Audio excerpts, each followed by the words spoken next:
मैं आमंत्रित करना चाहूंगी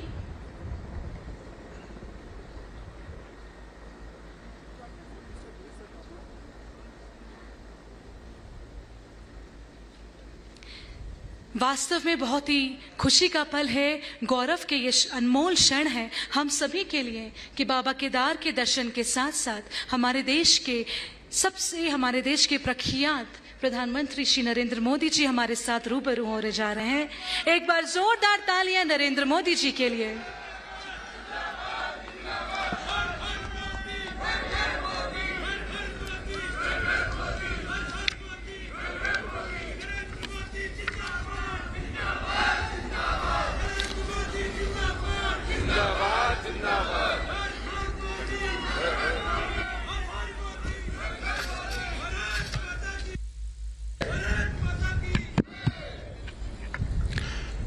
जय बाबा केदार,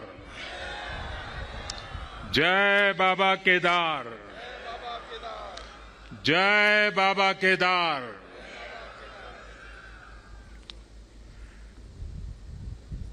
दैवीय आभा से सुसज्जित इस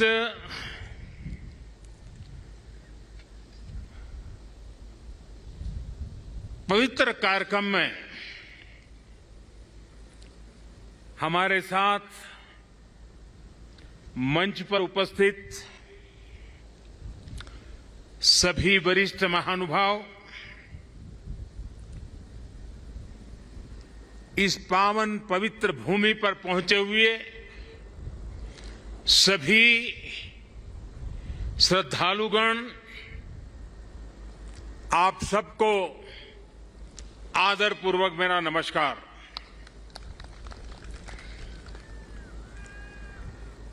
आज सभी मठों, सभी 12 ज्योतिर्लिंगों, अनेक शिवालय, अनेक शक्तिधाम, अनेक तीर्थ क्षेत्रों पर देश के गणमान्य महापुरुष, पूज्य संतगण, पूज्य शंकराचार्य परंपरा से जुड़े हुए सभी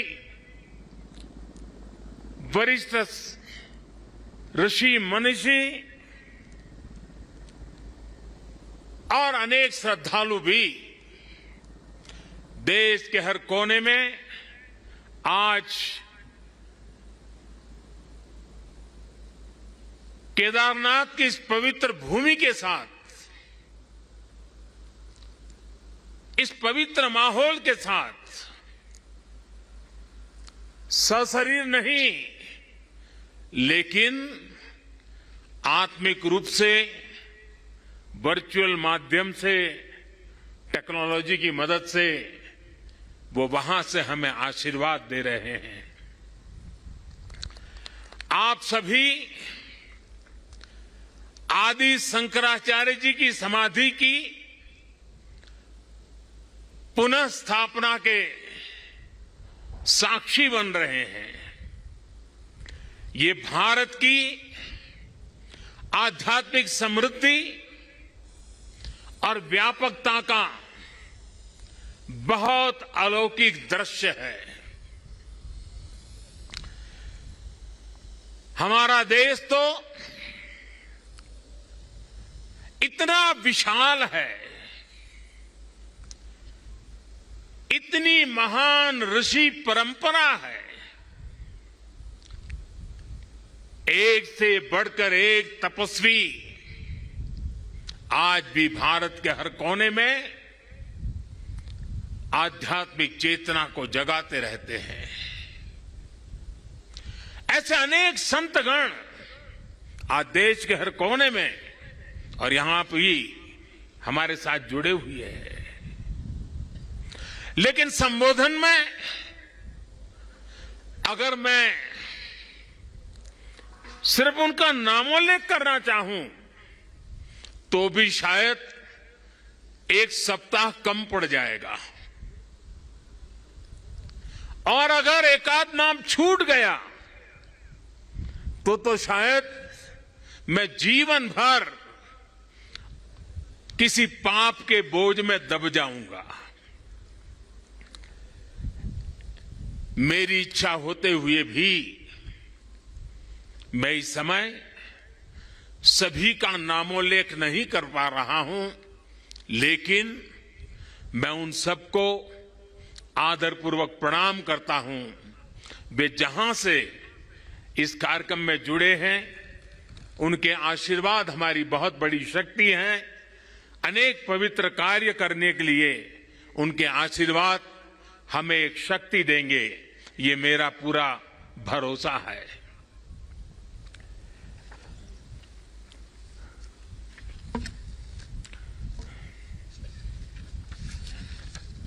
हमारे यहां कहा जाता है, आवाहनम न जानामि, न जानामि विसर्जनम, पूजनम चैव न जानामि क्षमस्व परमेश्वरम। इसलिए मैं हृदय से ऐसे सभी व्यक्तियों से माफी मांगते हुए इस पुण्य अवसर पर देश के कोने कोने से जुड़े शंकराचार्य, ऋषिगण, महान संत परंपरा के सभी अनुयायी, आप सबको यहीं से प्रणाम करके मैं आपका आशीर्वाद मांगता हूं।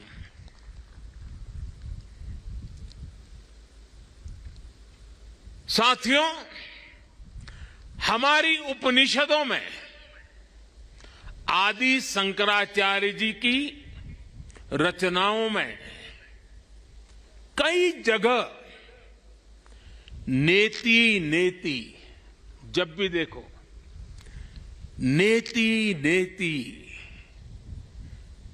एक ऐसा भाव विश्व, नेति नेति कहकर एक भाव विश्व का विस्तार दिया गया है।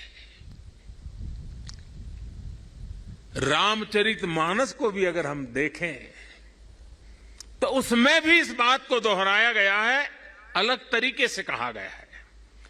रामचरितमानस में कहा गया है कि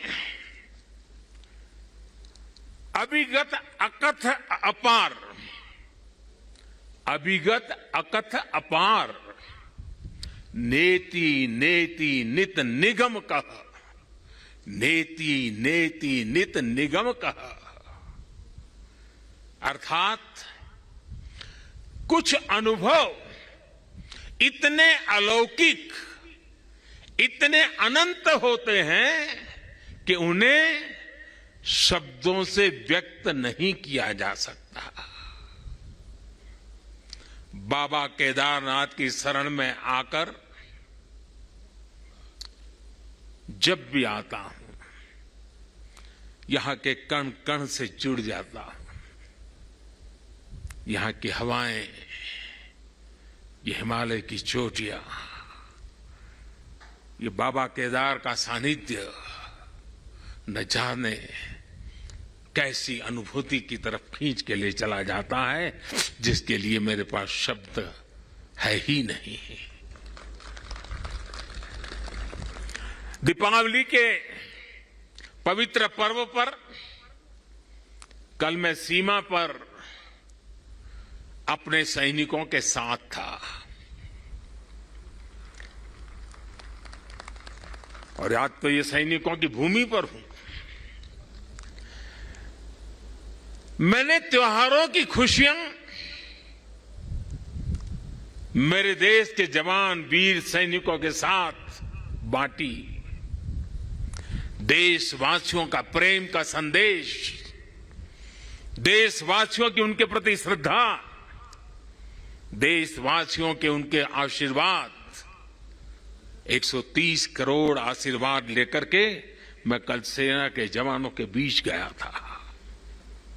और आज मुझे गोवर्धन पूजा के दिन, और गुजरात के लोगों के लिए तो आज नया वर्ष है,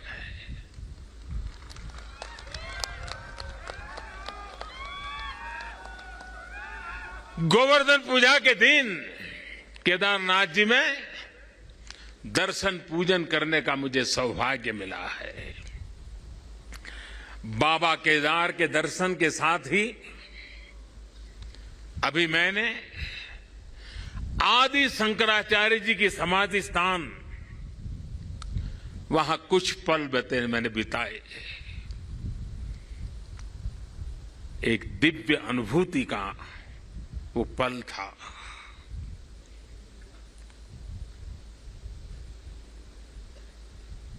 सामने बैठते ही लग रहा था कि आदि शंकर की आंखों से वो तेज पुंज, वो प्रकाश पुंज प्रवाहित हो रहा है जो भव्य भारत का विश्वास जगा रहा है।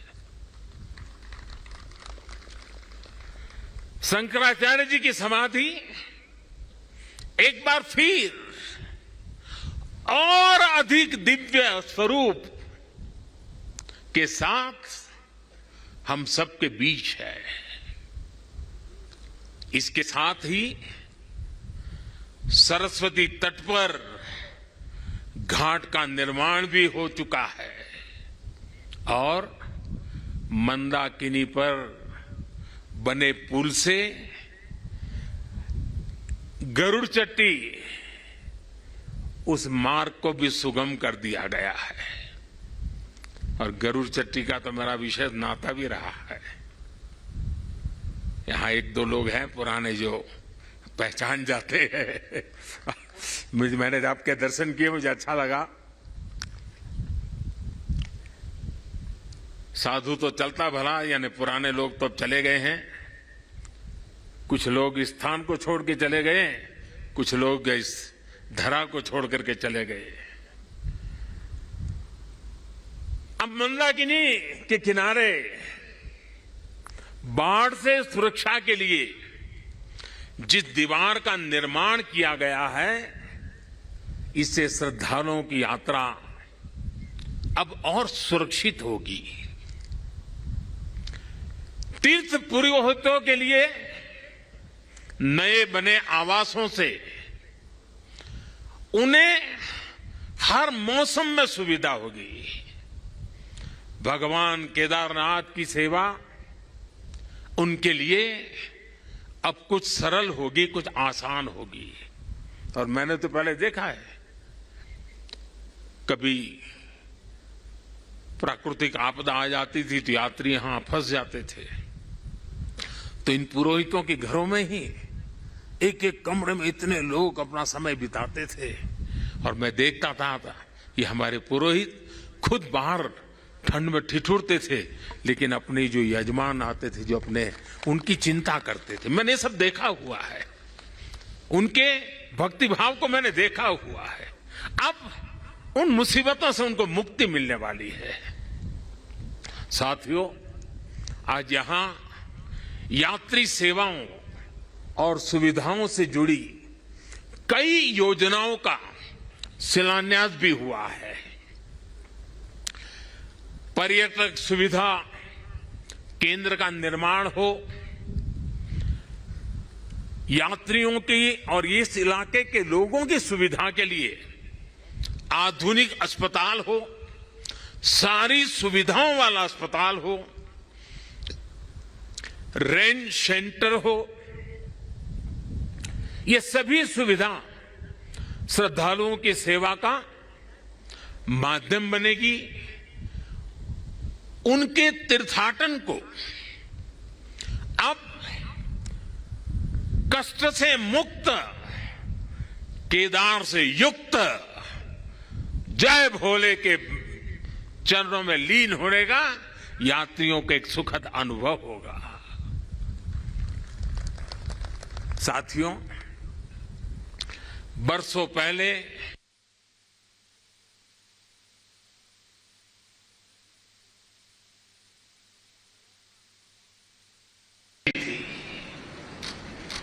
जिस तरह का कल्पनीय था।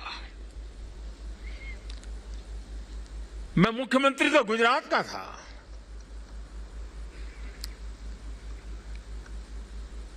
लेकिन मैं अपने आप को रोक नहीं पाया था। मैं यहां दौड़ा चला आया था। मैंने अपनी आंखों से उस तबाही को देखा था, उस दर्द को देखा था। जो लोग यहां आते थे वो सोचते थे कि क्या अब ये हमारा केदार धाम या हमारा केदारपुरी फिर से उठ खड़ा होगा क्या? लेकिन मेरे भीतर की आवाज कह रही थी, ये पहले से अधिक आन बान शान के साथ खड़ा होगा।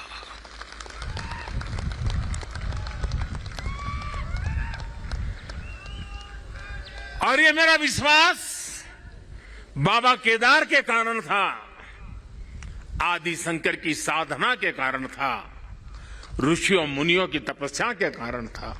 लेकिन साथ साथ कच्छ के भूकंप के बाद कच्छ को खड़ा करने का मेरे पास अनुभव भी था, और इसलिए मेरा विश्वास था। और आज वो विश्वास अपनी आंखों से साकार हुआ देखना, इससे बड़ा जीवन का क्या संतोष हो सकता है।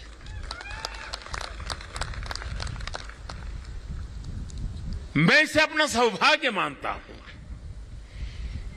कि बाबा केदार ने, संतों के आशीर्वाद ने,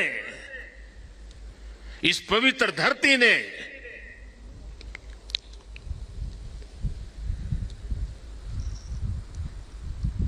जिस मिट्टी ने, जिसकी हवाओं ने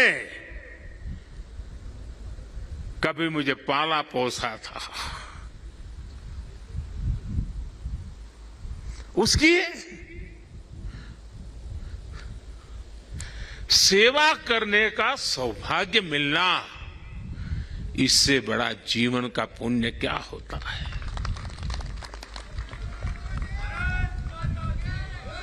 इस आदि भूमि पर शाश्वत के साथ आधुनिकता का ये मेल, विकास के ये काम भगवान शंकर की सहज कृपा का ही परिणाम है।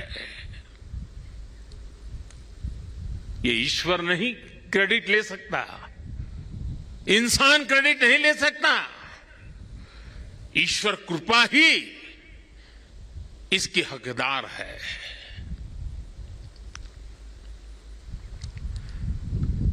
मैं इस पुनीत प्रयासों के लिए उत्तराखंड सरकार का, हमारे ऊर्जावान नौजवान मुख्यमंत्री धामी जी का, और इस कामों की जिम्मेदारी उठाने वाले सभी लोगों का भी आज हृदय से धन्यवाद करता हूं, जिन्होंने एड़ी चोटी का जोर लगा करके इस सपनों को पूरा किया है। मुझे पता है यहां बर्फबारी के बीच भी किस तरह, यानी पूरा साल भर काम करना मुश्किल है, यहां बहुत कम समय मिलता है, लेकिन बर्फबारी के बीच भी मेरे हमारे श्रमिक भाई बहन जो पहाड़ों के नहीं थे, बाहर से आए थे, वे ये ईश्वरीय कार्य मान करके बर्फ वर्षा के बीच भी, माइनस टेम्परेचर के बीच भी काम छोड़ करके जाते नहीं थे, काम करते रहते थे, तब जाकर के ये काम हो पाया है। मेरा मन यहां लगा रहता था, तो मैं बीच बीच में ड्रोन की मदद से, टेक्नोलॉजी की मदद से, मेरे दफ्तर से यहां का पूरा मैं या एक प्रकार से वर्चुअल यात्रा करता था, लगातार मैं उसकी बारीकियों को देखता था, काम कितना पहुंचा, महीने भर पहले कहां थे, इस महीने कहां पहुंचे, लगातार देखता था। मैं केदारनाथ मंदिर के सभी रावल और सभी पुजारियों का भी आज विशेष रूप से आभार प्रकट करना चाहता हूं, क्योंकि उनके सकारात्मक रवैये के कारण, उनके सकारात्मक प्रयासों के कारण और उन्होंने परंपराओं का जो हमारा मार्गदर्शन करते रहे, उसके कारण हम इस पुरानी विरासत को भी बचा पाए और आधुनिकता भी ले पाए। और इसके लिए मैं इन पुजारियों का, रावल परिवारों का हृदय से आभार व्यक्त करता हूं। आदि शंकराचार्य जी के विषय में हमारे विद्वानों ने कहा है, शंकराचार्य जी के लिए हर विद्वान ने कहा है, शंकरो शंकरः साक्षात, अर्थात आचार्य शंकर साक्षात भगवान शंकर का ही स्वरूप थे। ये महिमा, ये देवत्व आप उनके जीवन के हर क्षण हम अनुभव कर सकते हैं। उसकी तरफ जरा नजर करें तो सारी स्मृतियां सामने आ जाती हैं। छोटी सी उम्र में, बालक उम्र में अद्भुत बोध, बाल उम्र से ही शास्त्रों का, ज्ञान का, विज्ञान का निरंतर चिंतन, और जिस उम्र में एक साधारण मानवी साधारण रूप से संसार की बातों को थोड़ा देखना समझना शुरू करता है, थोड़ी जागृति का प्रारंभ होता है, उस उम्र में वो वेदांत की गहराई को, उसके गुढ़ार्थ को सांगो पांग विवेचन, उसकी व्याख्या अविरत रूप से किया करते थे। ये शंकर के भीतर साक्षात, शंकर के भीतर साक्षात शंकरत्व का जागरण के सिवा कुछ नहीं हो सकता है। ये शंकरत्व का जागरण था। यहां संस्कृत और वेदों के बड़े बड़े पंडित यहां भी बैठे हैं और वर्चुअली भी हमारे साथ जुड़े हैं। आप जानते हैं कि शंकर का संस्कृत में अर्थ बड़ा सरल है। शंकर का अर्थ संस्कृत में होता है शम करोति स शंकर, यानी जो कल्याण करे वही शंकर है। इस कल्याण को भी आचार्य शंकर ने प्रत्यक्ष प्रमाणित कर दिया था। उनका पूरा जीवन जितना असाधारण था, उतना ही वो जनसाधारण के कल्याण के लिए समर्पित थे। भारत और विश्व के कल्याण के लिए अहरनिश अपनी चेतना को समर्पित करते रहते थे। जब भारत राग द्वेष के भंवर में फंस करके अपनी एकजुटता को खो रहा था, तब यानी कितना दूर का संत देखते हैं, तब शंकराचार्य जी ने कहा था न मे द्वेष रागो, न मे द्वेष रागो, न मे लोभ मोहो, मदो नैव मैं नैव, मात्सर्य भाव अर्थात राग द्वेष, लोभ मोह, ईर्ष्या, अहम, ये सब हमारा स्वभाव नहीं है। जब भारत की जाति पंथ की सीमाओं से बाहर देखने की शंकाओं आशंकाओं को ऊपर उठने की मानव जात को जरूरत थी, तब समाज में चेतना फूकी और आदि शंकर ने कहा, न में मृत्यु शंका न में जाति भेद, यानी नाश विनाश की शंकाएं जात पात के भेद से हमारी परंपरा का कोई लेना देना नहीं है, हिस्सा नहीं है। हम क्या है, हमारा दर्शन और विचार क्या है, ये बताने के लिए आदि शंकर ने कहा, चिदानंद रूप शिवोहम शिवोहम, चिदानंद रूप शिवोहम शिवोहम, अर्थात आनंद स्वरूप शिव हम ही है। जीवत्व से ही शिवत्व है। और अद्वैत का सिद्धांत, कभी कभी अद्वैत के सिद्धांत को समझाने के लिए बड़े बड़े ग्रंथों की जरूरत पड़ती है। मैं तो इतना विद्वान नहीं हूं, मैं तो सरल भाषा में अपनी बात समझता हूं और मैं इतना ही कहता हूं, जहां द्वैत नहीं है वही तो अद्वैत है।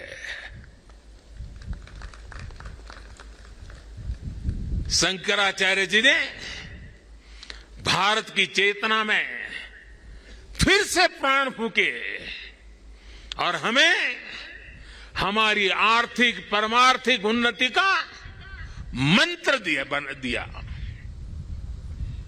उन्होंने कहा, ज्ञान विहीन, देखिए ज्ञान की उपासना की महिमा हमारा कितना महत्व रखता है। ज्ञान विहीन सर्वमतेन मुक्तिम न भजति जन्म शतेन, यानी दुख कष्ट और कठिनाइयों से हमारी मुक्ति का एक ही मार्ग है और वो है ज्ञान। भारत की ज्ञान की, विज्ञान और दर्शन की जो कालातीत परंपरा है, उसे आदि शंकराचार्य जी ने फिर से पुनर्जीवित किया, चेतना भर दी। साथियों, एक समय था जब अध्यात्म को, धर्म को केवल रूढ़ियों से जोड़कर, कुछ ऐसी गलत मर्यादा और कल्पनाओं में जोड़कर देखा जाने लगा था। लेकिन भारतीय दर्शन तो मानव कल्याण की बात करता है, जीवन को पूर्णता के साथ, होलिस्टिक अप्रोच के साथ, होलिस्टिक वे में देखता है। आदि शंकराचार्य जी ने समाज को इस सत्य से परिचित कराने का काम किया। उन्होंने पवित्र मठों की स्थापना की,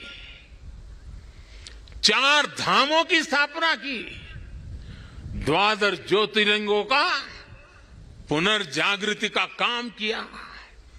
उन्होंने सब कुछ त्याग कर देश, समाज और मानवता के लिए जीने वालों की एक सशक्त परंपरा खड़ी की।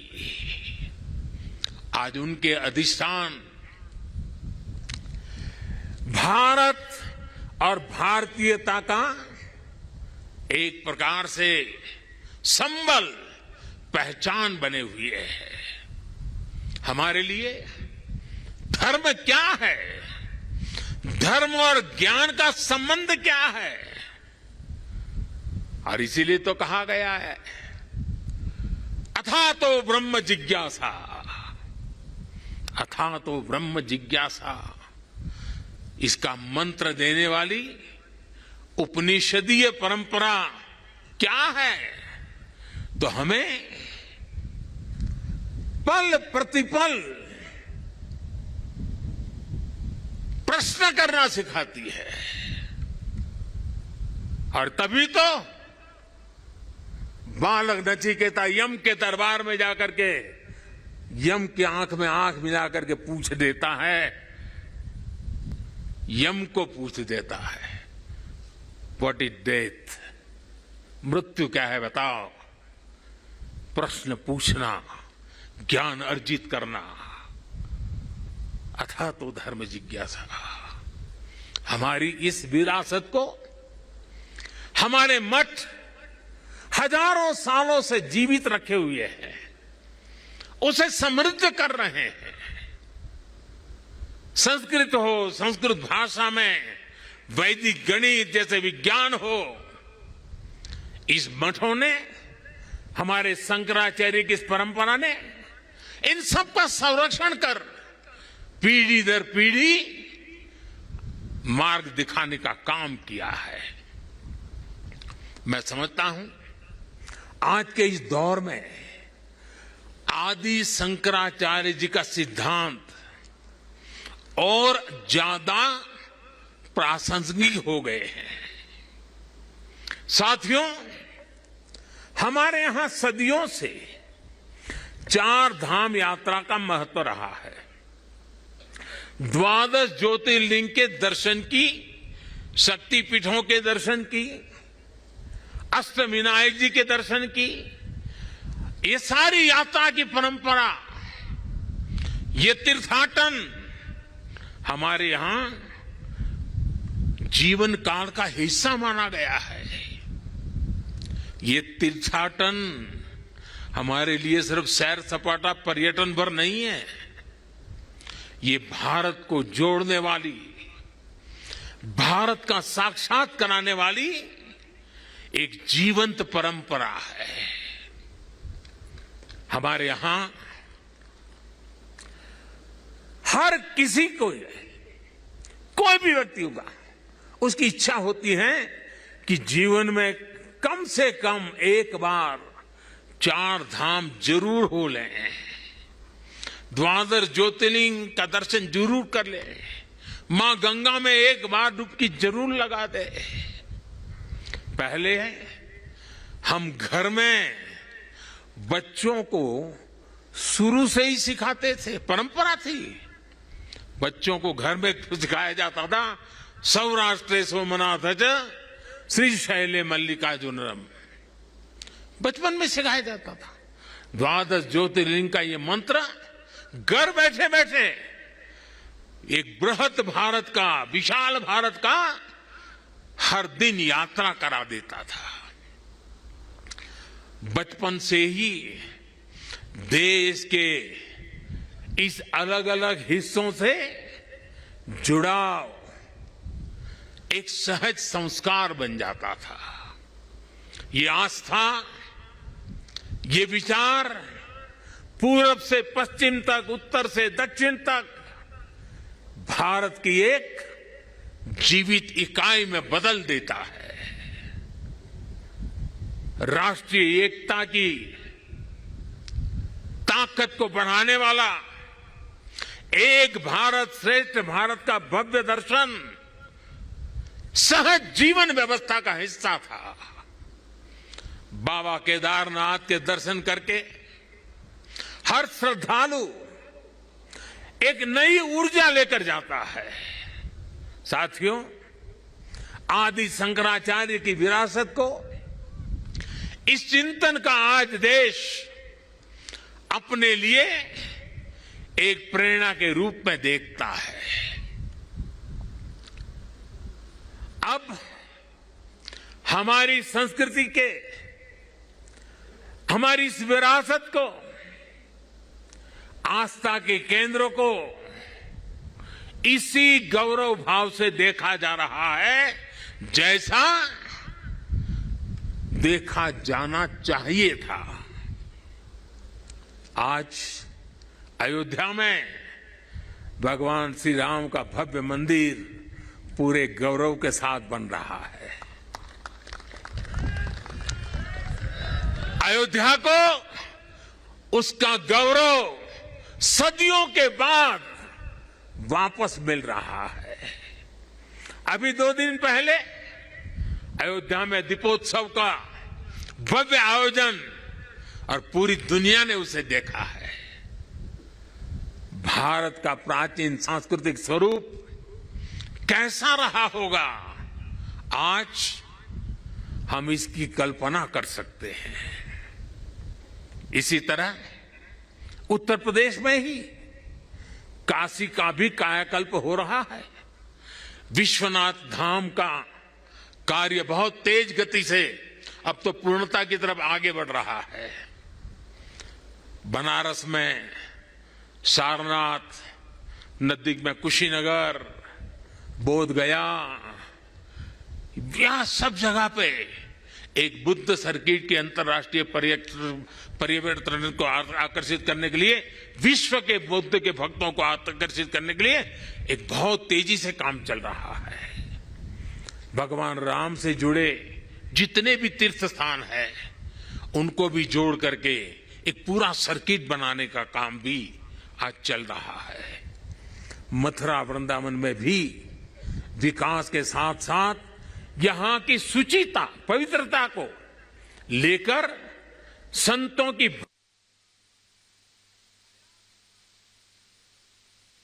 आधुनिकता की तरफ मोड़ दिया जा रहा है। इतना सब आज इसलिए हो रहा है क्योंकि आज का भारत आदि शंकराचार्य जैसे हमारे मनीषियों के निर्देशों में श्रद्धा रखते हुए, उस पर गौरव करते हुए आगे बढ़ रहा है। साथियों, इस समय हमारा देश आजादी का अमृत महोत्सव भी मना रहा है। देश अपने भविष्य के लिए, अपने पुनर्निर्माण के लिए नए संकल्प ले रहा है।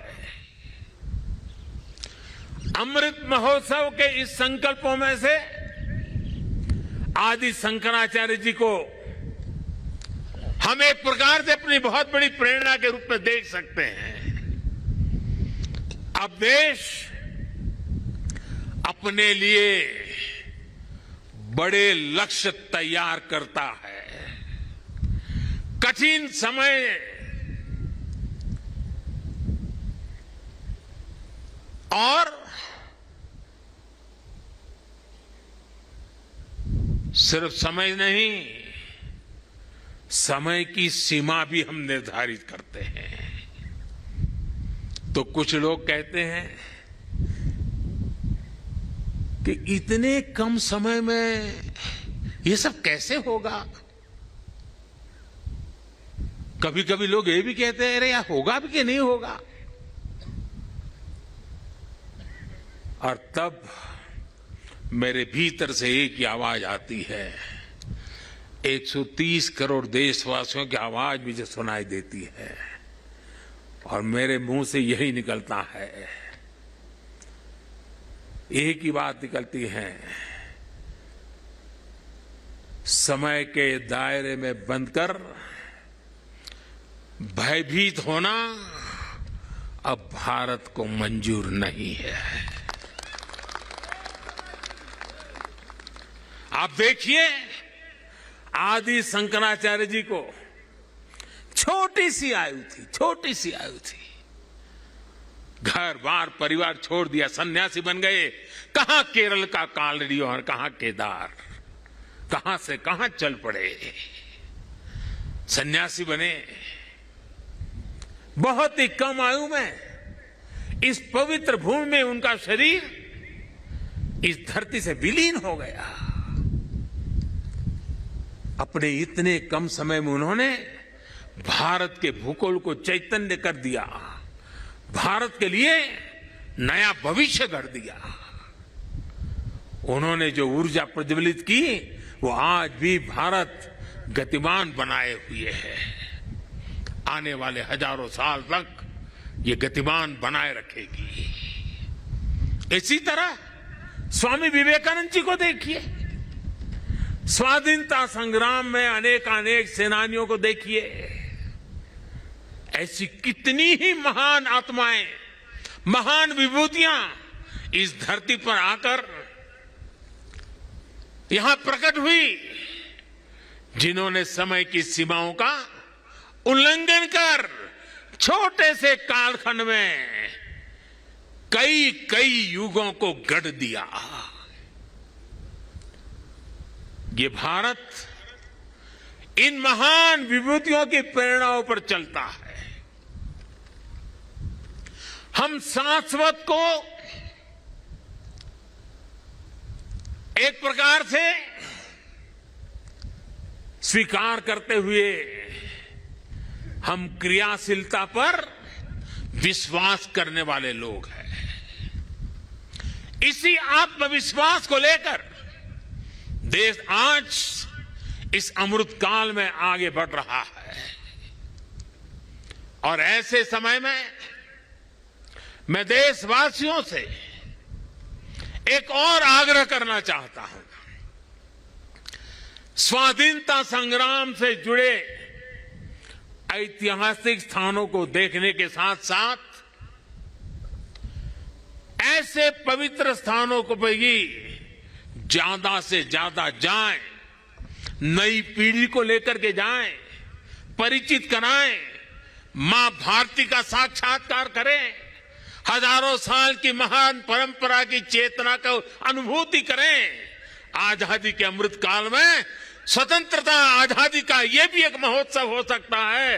हर हिंदुस्तानी के दिल में, हिंदुस्तान के हर कोने कोने में, हर कंकर कंकर में शंकर का भाव जग सकता है। और इसलिए निकल पड़ने का ये समय है। जिन्होंने गुलामी के सैकड़ों वर्षों के कालखंड में हमारी आस्था को बांध करके रखा, हमारी आस्था को कभी खरोच तक नहीं आने दी। गुलामी के कालखंड में ये छोटी सेवा नहीं थी। क्या आजादी के कालखंड में उस महान सेवा को उसको पूजना, उस पर तर्पण करना, वहां तप करना, साधना करना, क्या हिंदुस्तानी का नागरिक का कर्तव्य नहीं है? और इसलिए मैं कहता हूं, एक नागरिक के तौर पर हमें इन पवित्र स्थानों को भी दर्शन करने के लिए जाना चाहिए, उन स्थानों की महिमा को जानना चाहिए। साथियों, देवभूमि के प्रति असीम श्रद्धा रखते हुए, यहां की असीम संभावनाओं पर विश्वास करते हुए आज उत्तराखंड की सरकार यहां विकास के महायज्ञ से जुड़ी है, पूरी ताकत से जुड़ी है। 4 धाम सड़क परियोजना पर तेजी से काम हो रहा है। चारों धाम हाईवे से जुड़ रहे हैं। भविष्य में यहां केदारनाथ जी तक श्रद्धालु केवल कार के जरिए आ सके, इससे जुड़ी प्रक्रिया भी शुरू हो गई है। यहां पास में हो पवित्र हेमकुंड साहब जी हैं। हेमकुंड साहब जी के दर्शन आसान हो इसके लिए वहां भी रोपवे बनाने की दिशा में तैयारियां चल रही हैं। इसके अलावा ऋषिकेश और कर्णप्रयाग को रेल से भी जोड़ने का प्रयास हो रहा है। अभी मुख्यमंत्री जी कहते थे पहाड़ के लोगों को तो रेल देखना भी दुष्कर होता है, अब रेल पहुंच रही है। दिल्ली देहरादून हाईवे ये बनने के बाद देहरादून से दिल्ली आने वालों के लिए समय और कम हो जाने वाला है। इस सब कामों को उत्तराखंड के पर्यटन को बहुत बड़ा लाभ मिलने वाला है। और मेरे शब्द उत्तराखंड के लोग लिख करके रखे, जिस तेज गति से इंफ्रास्ट्रक्चर बन रहा है, पिछले 100 साल में जितने यात्री यहां आए हैं ना, आने वाले 10 साल में उससे भी ज्यादा आने वाले हैं। आप कल्पना कर सकते हैं यहां की अर्थव्यवस्था को कितनी बड़ी ताकत मिलने वाली है। 21वीं शताब्दी का तीसरा दशक ये उत्तराखंड का दशक है। मेरे शब्द लिख के रखिए, मैं पवित्र धरती पर से बोल रहा हूं। हाल के दिनों में हमने सभी ने देखा है कि किस तरह 4 धाम यात्रा आने वाले श्रद्धालुओं की संख्या लगातार रिकॉर्ड तोड़ रही है। और ये कोविड न होता तो न जाने ये संख्या कहां से कहां पहुंच गई होती। उत्तराखंड में मुझे ये भी बहुत खुशी हो रही है, खासकर मेरी माताएं बहनें, और पहाड़ में तो माताओं बहनों की ताकत का एक अलग ही सामर्थ्य होता है। जिस प्रकार से उत्तराखंड के छोटे छोटे स्थानों पर प्रकृति की गोद में होम स्टे का नेटवर्क बन रहा है, सैकड़ों होम स्टे बन रहे हैं। माताएं बहनें और लोग भी जो यात्री आते हैं वे भी होम स्टे को पसंद करने लगे हैं। रोजगार भी मिलने वाला है, स्वाभिमान से जीने का अवसर भी मिलने वाला है। यहां की सरकार जिस तरह विकास के कार्यों में जुटी है, इसका और एक लाभ हुआ है।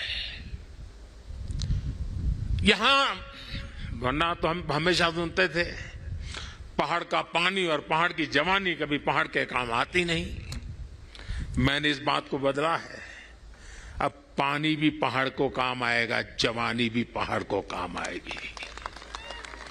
पलायन रुकना है, एक के बाद एक जो निर्णय हो रहे हैं, पलायन रुकना है। मान के चलिए साथियों, मेरे नौजवान दोस्तों, ये दशक आपका है, उत्तराखंड का है, उज्जवल भविष्य का है। बाबा केदार के आशीर्वाद हमारे साथ है।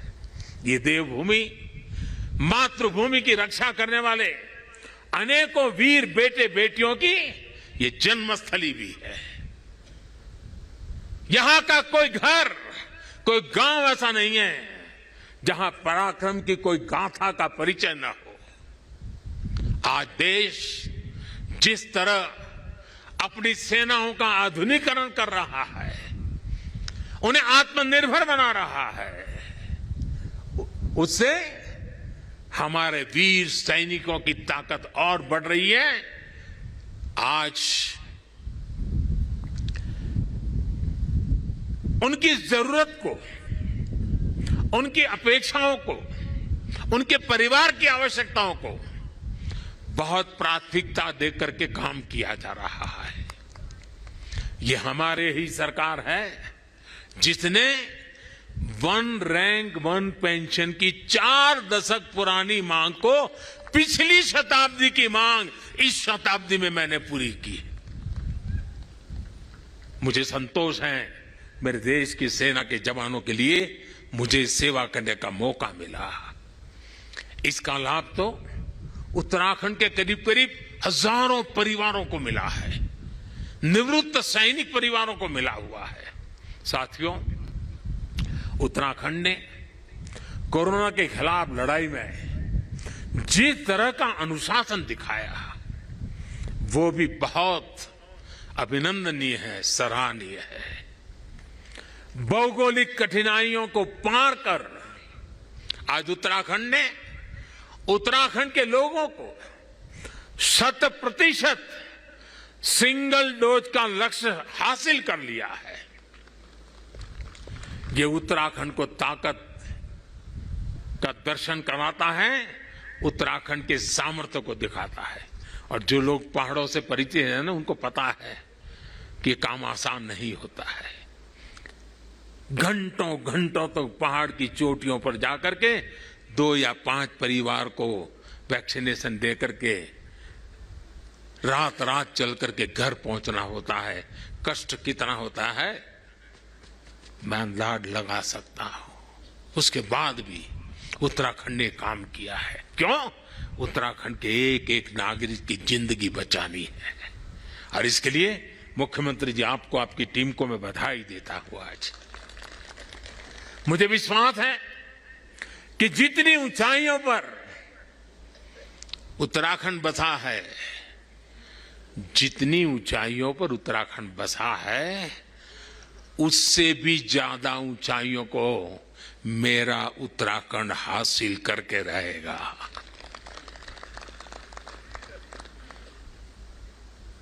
बाबा केदार की भूमि से,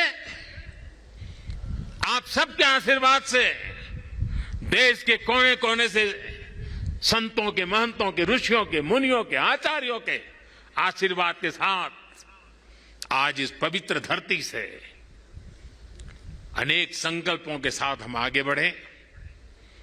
आजादी के अमृत महोत्सव में देश को नई ऊंचाई पर ले जाने का संकल्प हर कोई करे। दिवाली के बाद एक नया उमंग, नया प्रकाश, नई ऊर्जा हमें नया करने की ताकत दें। मैं एक बार फिर भगवान केदारनाथ के चरणों में, आदि शंकराचार्य जी के चरणों में प्रणाम करते हुए आप सभी को मैं एक बार फिर दिवाली के इस महापर्व से लेकर के छठ पूजा तक अनेक पर्व आ रहे हैं, अनेक पर्वों के लिए अनेक अनेक शुभकामनाएं देता हूं। मेरे साथ प्यार से बोलिए, भक्ति से बोलिए, जी भर करके बोलिए, जय केदार, जय केदार, जय केदार। धन्यवाद। तो प्रधानमंत्री नरेंद्र मोदी को आप केदारनाथ से सुन रहे थे। तमाम बड़ी बातें पीएम की ओर से यहां की गई, सालों से चली आ रही परंपराओं की बात यहां पर की गई। प्रधानमंत्री नरेंद्र मोदी ने जब शुरुआत की तो जयकारों के साथ में शुरुआत की। बाबा केदारनाथ पहुंचे हुए प्रधानमंत्री, और उन्होंने कि राह संघर्ष की जो चलता है वही संसार को बदलता है। जिसने रातों से जंग जीती है, आखिर सूर्य बनकर वही निकलता है, सूर्य बनकर वही निकलता है। एक बार भारत माता की, भारत माता की, भारत माता की। धन्यवाद।